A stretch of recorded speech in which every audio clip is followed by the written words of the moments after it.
On va continuer notre réflexion sur le livre de l'Exode et aujourd'hui, le titre de notre catéchèse est « La manifestation du Dieu saint à Moïse ». Et on va initier notre réflexion avec la lecture de Exode 2, versets 1 à 10. Un homme de la tribu de Lévi avait épousé une femme de la même tribu. Elle devint enceinte et elle enfanta un fils. Voyant qu'il était beau, elle le cacha durant 3 mois. Lorsqu'il lui fut impossible de le tenir caché plus longtemps, elle prit une corbeille de jonc qu'elle enduisit de bitume et de goudron. Elle y plaça l'enfant et déposa la corbeille au bord du Nil, au milieu des roseaux. La sœur de l'enfant se tenait à distance pour voir ce qui allait arriver. La fille de Pharaon descendit au fleuve pour s'y baigner, tandis que ses suivantes se promenaient sur la rive. Elle aperçut la corbeille parmi les roseaux et envoya une servante pour la prendre. Elle l'ouvrit et elle vit l'enfant. C'était un petit garçon, il pleurait. Elle en eut pitié et dit, « C'est un enfant des Hébreux. » La sœur de l'enfant dit alors à la fille du Pharaon, « Veux-tu que j'aille te chercher parmi les femmes des Hébreux une nourrice qui, pour toi, nourrira l'enfant? » La fille de Pharaon lui répondit, « Va. » La jeune fille alla donc chercher la mère de l'enfant. La fille de Pharaon dit à celle-ci, « Amène cet enfant et nourris-le pour moi. C'est moi qui te donnerai ton salaire. » Alors la femme emporta l'enfant et le nourrit. Lorsque l'enfant eut grandi, elle le ramena à la fille de Pharaon, qui le traita comme son propre fils. Elle lui donna le nom de Moïse en disant, « Je l'ai tiré des eaux. » Alors, c'est avec ce texte-là que commence l'histoire de Moïse, qui est une personne qui a marqué profondément le judaïsme et il est le grand législateur et aussi le médiateur entre Dieu et son peuple pour la première alliance. Et on voit que la naissance et les circonstances que Moïse est sauvé des eaux, c'est, on peut dire, un acte de la divine providence, parce que le Pharaon a ordonné aux Hébreux de jeter au fleuve tous les garçons qui sont nés, mais les Hébreux devront laisser vivre les filles.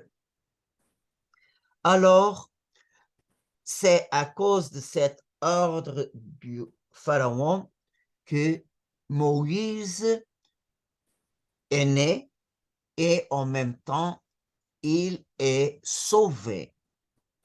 Alors, sur ses origines et sur sa jeunesse, on sait très peu. Alors, on sait par le chapitre 6 que Moïse était de la tribu de Lévi. Son nom que en hébreu est Moshe, qui vient du verbe macha, qui signifie extraire ou enlever. Et un Égyptien, son nom est Mosè, qui signifie un Dieu, le Dieu Tho est né. Alors, on voit que cet garçon, par sa naissance, est vraiment quelqu'un que Dieu protège. sa mère a eu le privilège de le nourrir jusqu'au moment qu'il devrait être présenté à la fille du pharaon. Et sa éducation, vraiment, il a reçu une éducation dans le palais du pharaon. Et en même temps, il était un grand personnage aux yeux du serviteur du pharaon comme aux yeux du peuple. Alors, on peut dire que Moïse a été instruit dans toutes les sciences égyptiennes. Alors, on peut dire que toute la sagesse qu'il y avait dans la société égyptienne, sûrement que Moïse a été éduqué en toutes ces matières. Et on voit, quand il était déjà un jeune adulte, il sortit pour voir les Hébreux. Il s'aperçut comme étaient lourds les travaux que les Hébreux exécutaient.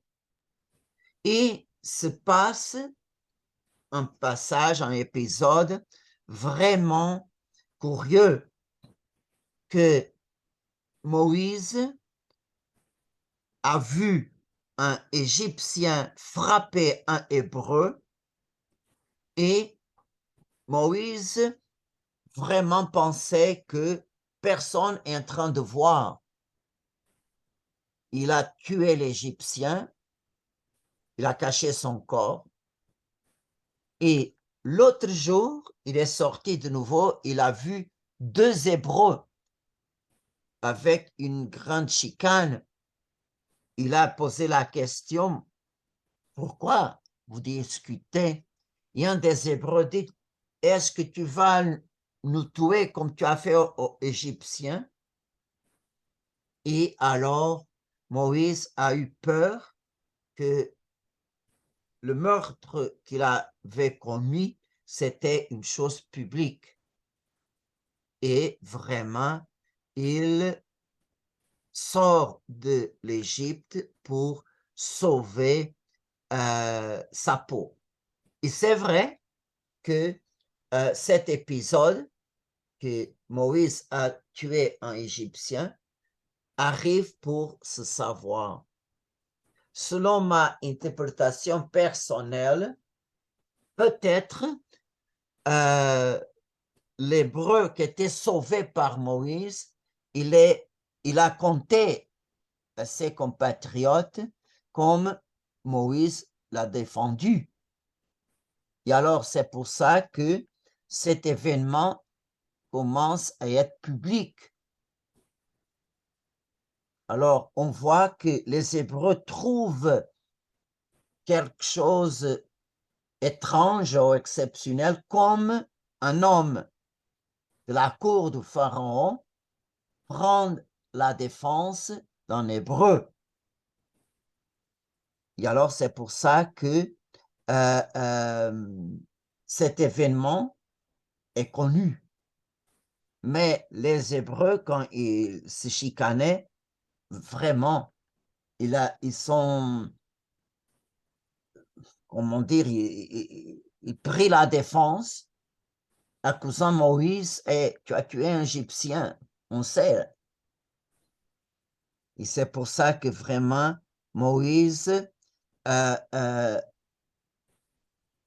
s'enfuit de l'Égypte et il va se réfugier au pays de Madian, comme décrit le chapitre 2.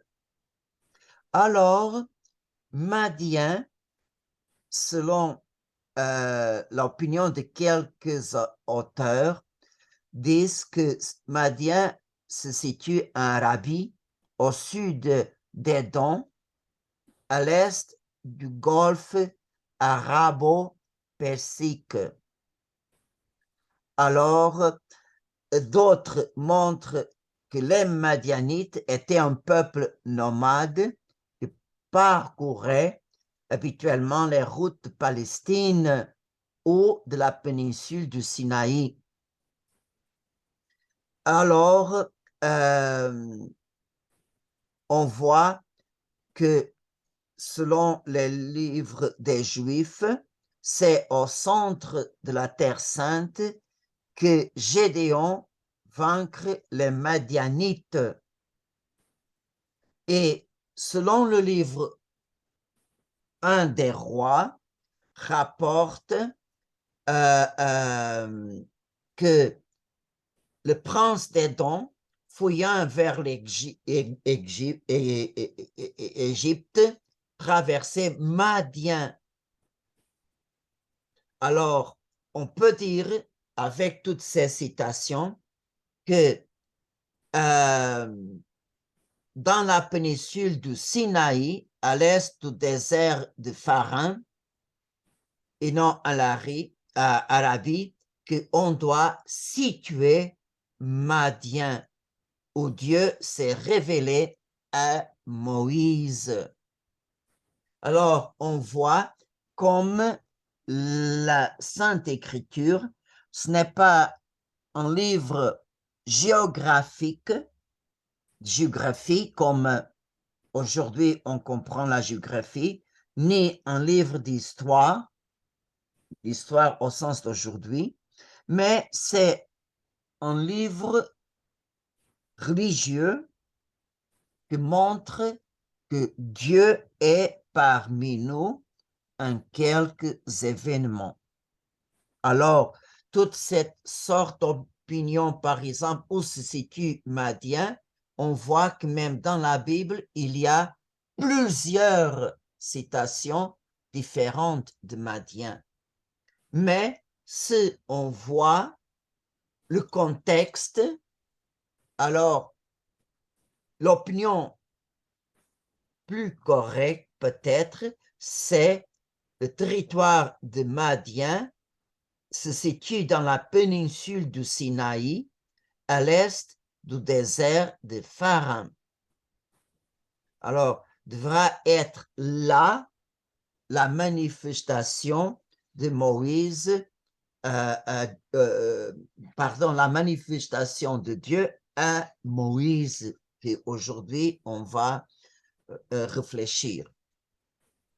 Et à Madian commence un épisode comme Moïse se relationne avec la population de Madian.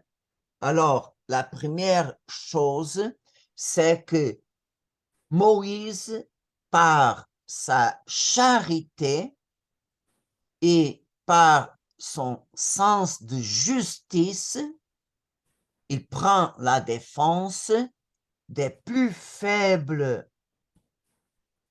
Alors, on peut voir cette attitude, l'attitude que Jacob a pris, et aussi la même attitude du servant de Abraham, le Eliezer, le servant de Abraham, quand il a trouvé Rebecca, oui. Et Jacob, oui, il a aussi défendu le troupeau de son oncle. Alors, on va maintenant lire Exode 2, versets 15 et 22. Cette citation montre-nous le cœur bon de Moïse, un cœur charitable et juste. Pharaon en fut informé et chercha à faire tuer Moïse.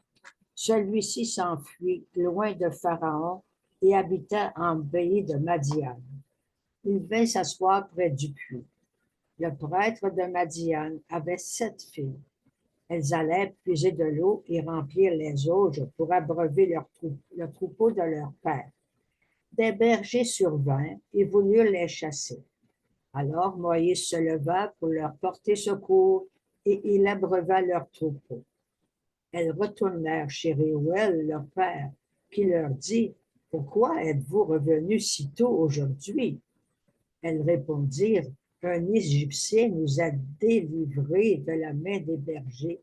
Il a même puisé l'eau pour nous et abreuvé le troupeau. » « Mais où est-il? » demanda Réuel. « Pourquoi l'avez-vous laissé là-bas? Appelez-le, invitez-le à manger. » Et Moïse accepta de s'établir chez cet homme, qui lui donna comme épouse sa fille Séphora. Elle enfanta un fils, à qui Moïse donna le nom de Gershom, ce qui signifie immigré en ce lieu. Car, dit-il, je suis devenu un immigré en terre étrangère. Alors, on voit que dans la Bible, le beau-père de Moïse a deux noms, Réuel, Raguel, et Jéthro. Alors, le nom Raguel, Réuel, signifie ami de Dieu. On voit comme chaque nom a une signification, exprime une réalité. On voit Dieu change le nom de Abraham et de Sarah, comme change le nom de Jacob pour Israël. Alors, nous avons ici de nouveau un mariage avec une femme non juive. Et nous avons déjà vu, par exemple, comme Judas, fils de Jacob, il s'y a uni à Tamar, sa belle-fille. Et ici aussi, on voit que Dieu, même si il se marie avec une Moabite, Dieu bénit cette union et on voit que le don des enfants, c'est la bénédiction plus grande que Dieu peut donner à un couple. Et on voit que Séphora était une femme que elle n'était pas juive, mais par son mariage, elle a accepté le Dieu de son époux. Et par exemple, quand retourne au Égypte, on voit que Dieu exige que les enfants de Moïse soient circoncidés pour appartenir au peuple descendant de Abraham et des patriarches. Et on voit que le Seigneur a demandé cette circoncision, cet acte, d'une façon très primitive.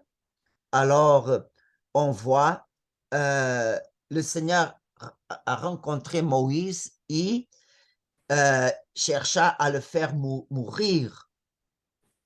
Et on voit que Séphora a compris la situation et c'est vraiment elle qui a circoncidé ses deux enfants.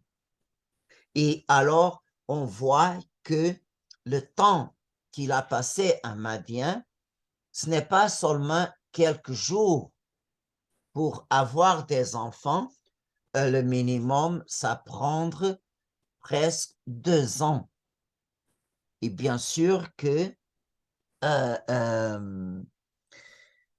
Moïse a eu la chance de,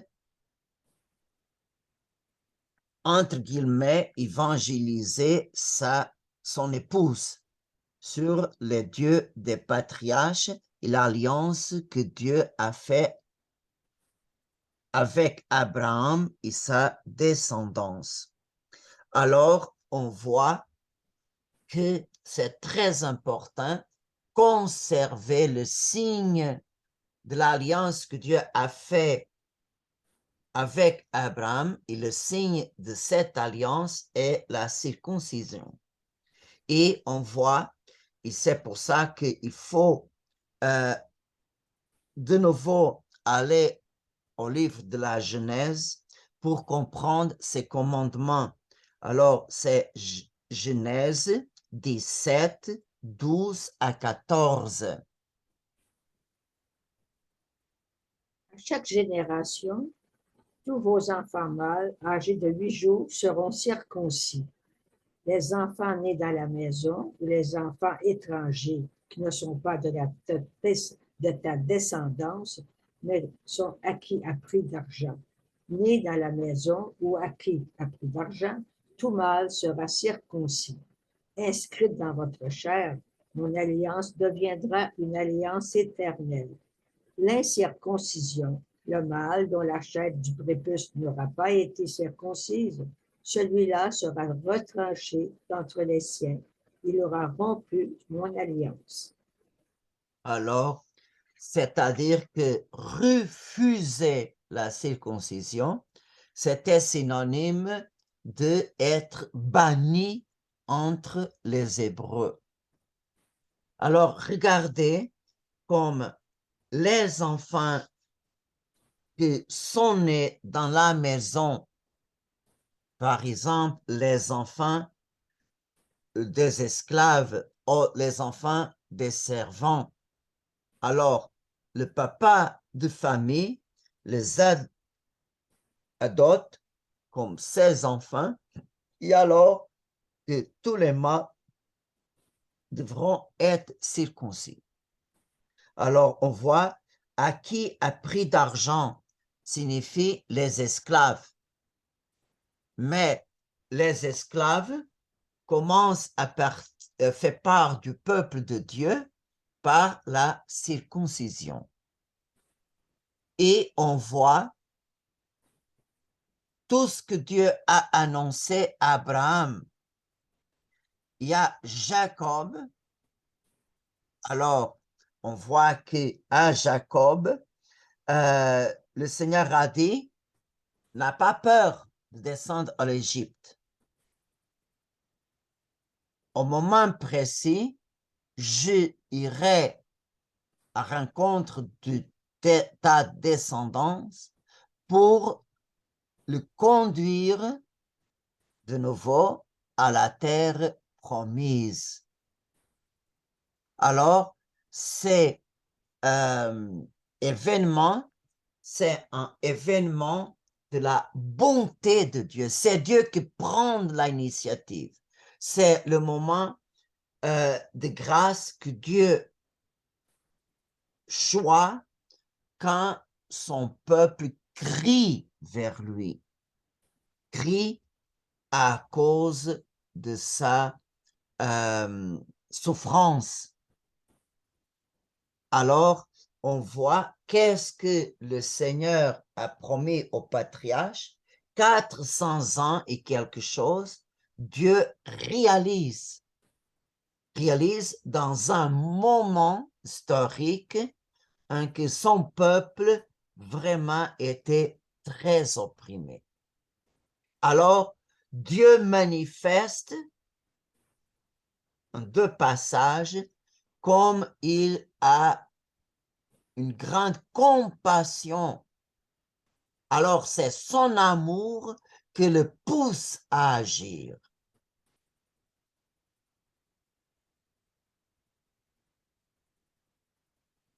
Le premier passage est Exode 2, 23 à 24. Au cours de cette longue période, le roi d'Égypte mourut. Du fond de leur esclavage, les fils d'Israël gémirent et crièrent. Du fond de leur esclavage, leur appel monta vers Dieu. Dieu entendit leur plainte. Dieu se souvient de son alliance avec Abraham, Isaac et Jacob. Et l'autre passage que Dieu montre sa compassion, c'est le moment que Dieu appelle Moïse pour libérer son peuple, qui c'est un récit au chapitre 6 du livre d'Exode, verset 5.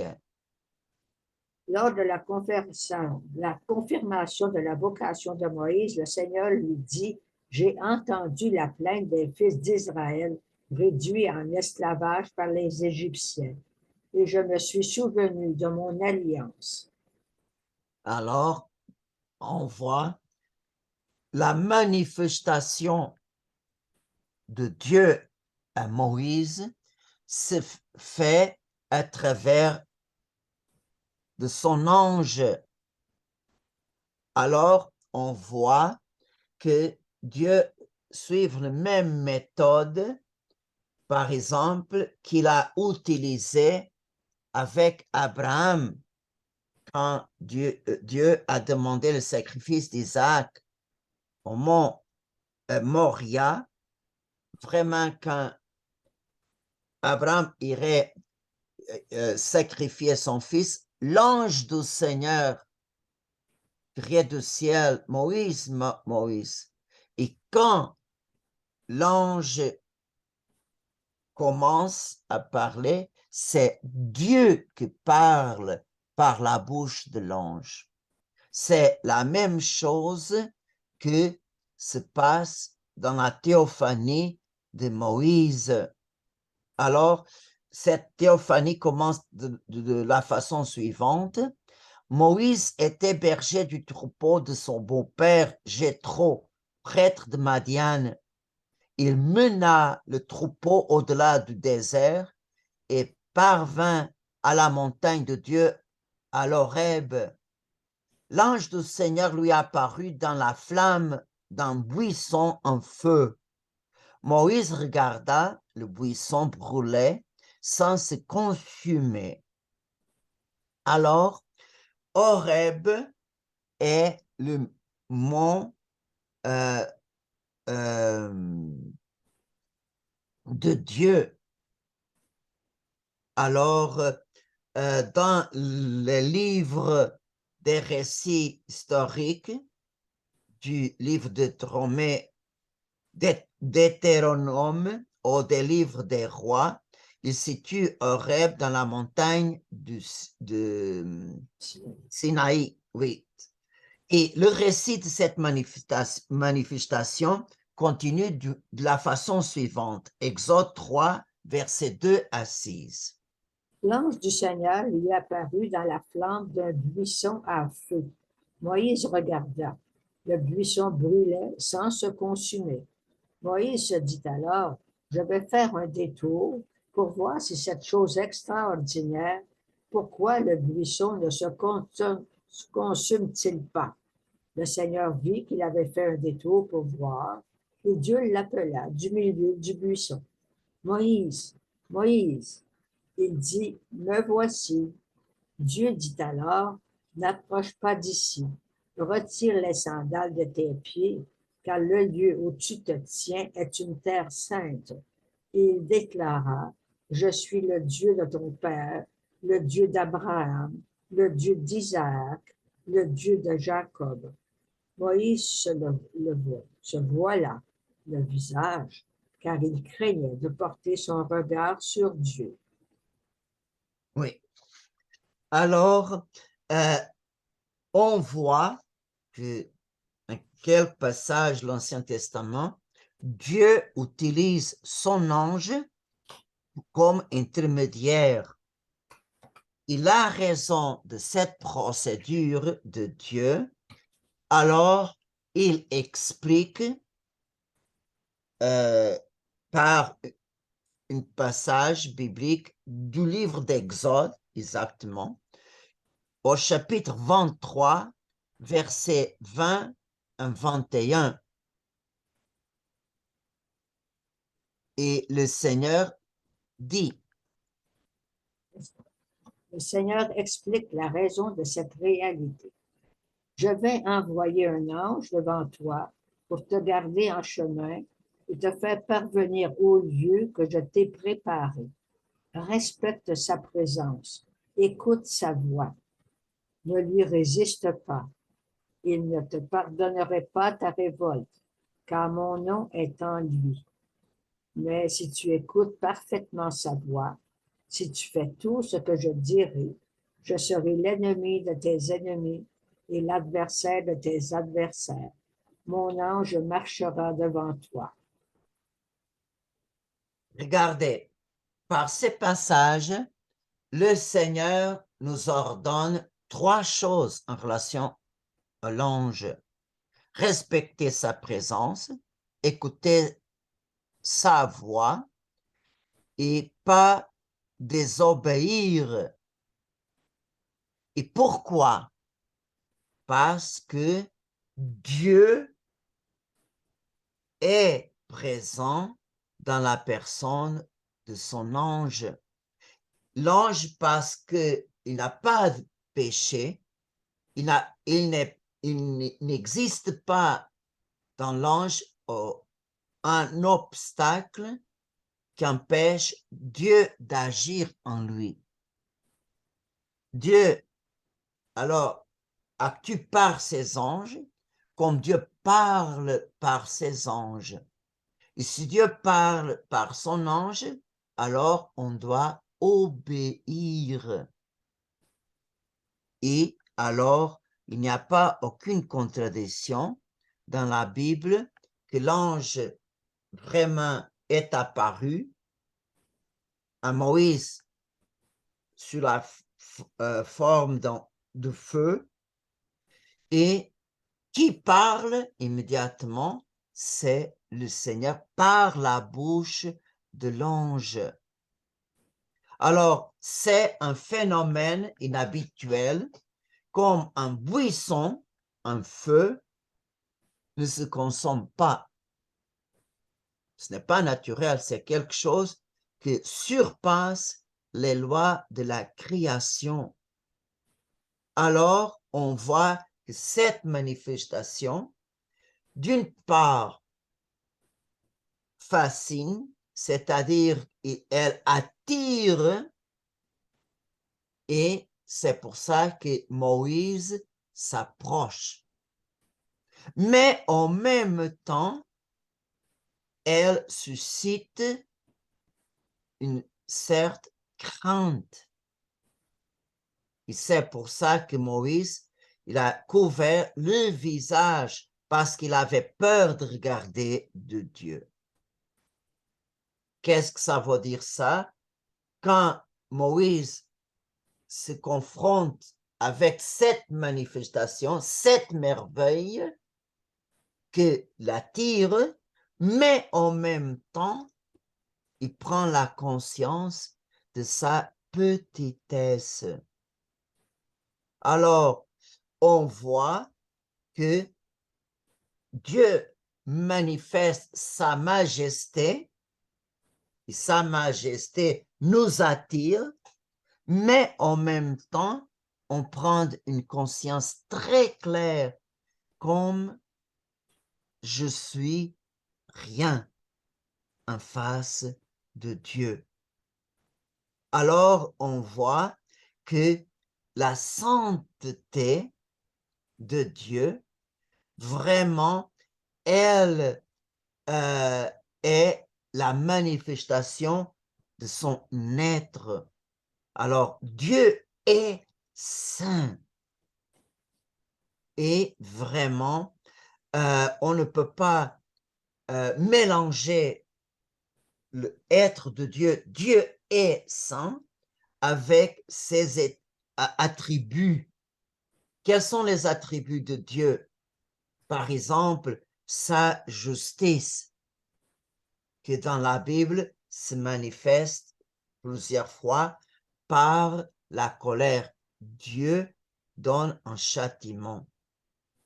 Aussi, il y a plusieurs fois que Dieu manifeste son amour à travers de son pardon.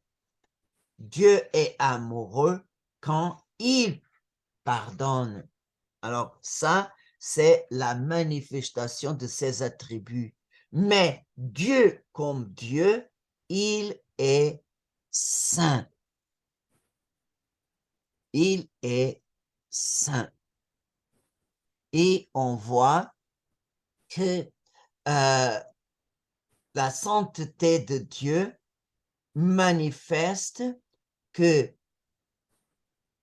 Dieu saint est la source de toute sainteté et en même temps,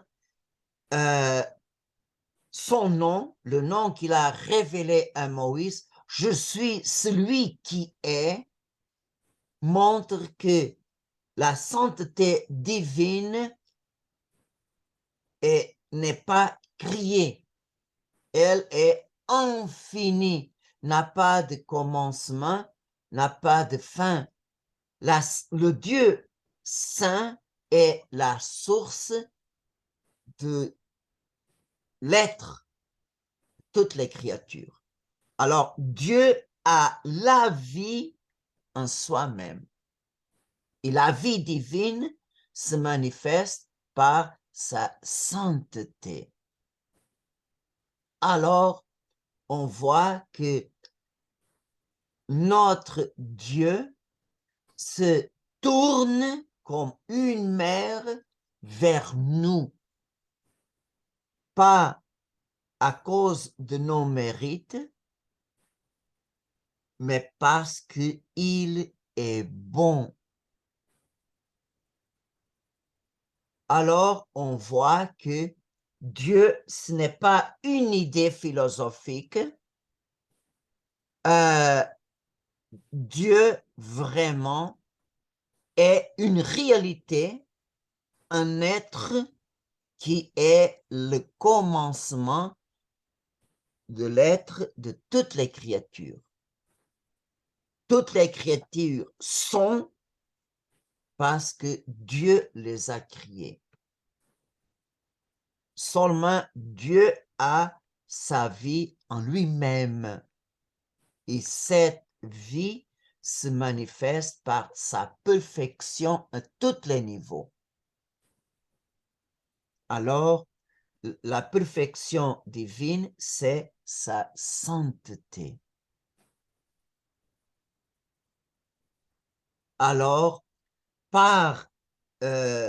comment on dit, pour une personne qui n'a pas la foi, toute cette réalité qui nous transcende, qui nous surpasse, n'a pas aucun sens. Et c'est pour ça que pour connaître Dieu, c'est nécessaire le don surnaturel de la foi. Mais le Dieu, Père de notre Seigneur Jésus-Christ, son nom est « Je suis celui qui est ». C'est curieux que Jésus dans l'Évangile, lui-même s'appelle « Je suis ». On voit dans l'Évangile plusieurs fois, il dit « Je suis » pour manifester sa nature divine. Je suis alors Jésus-Christ, qui est vrai Dieu avec le Père et l'Esprit Saint.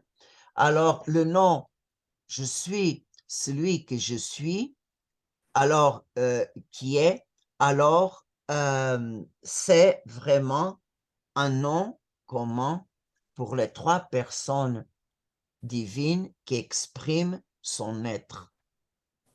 Alors, c'est Dieu qui remplit pleinement tous les anges.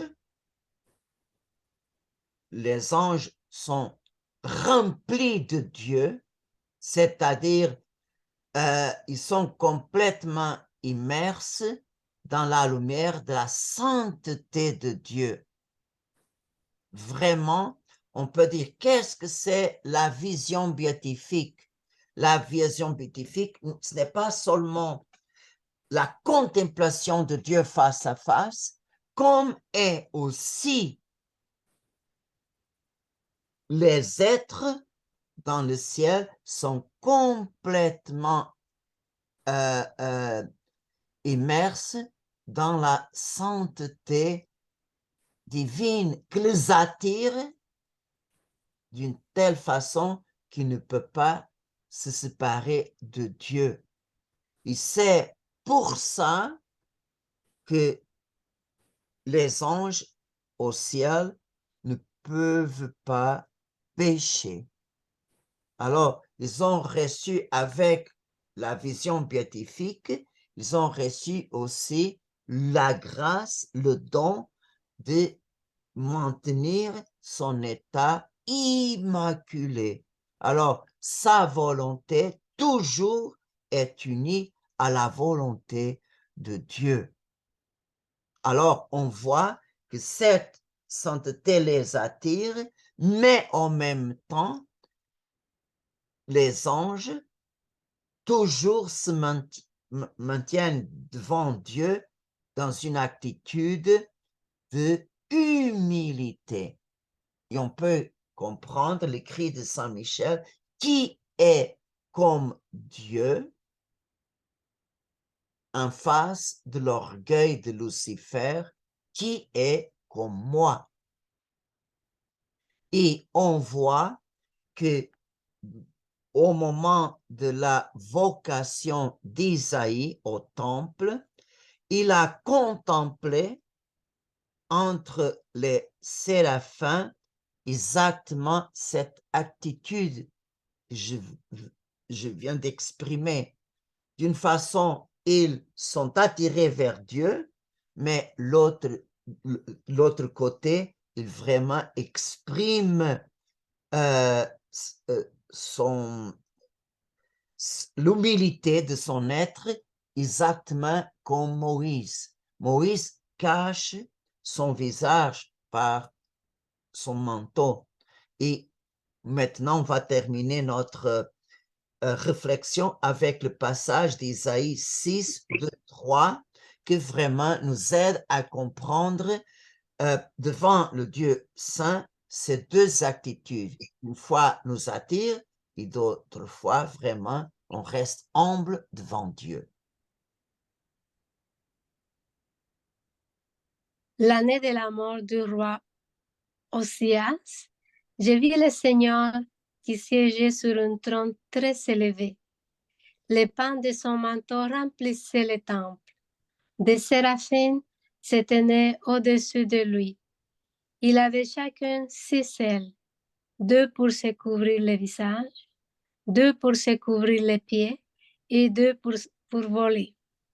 Ils s'écriaient l'un à l'autre, Saint, Saint, Saint, le Seigneur de l'univers. Toute la terre est remplie de sa gloire.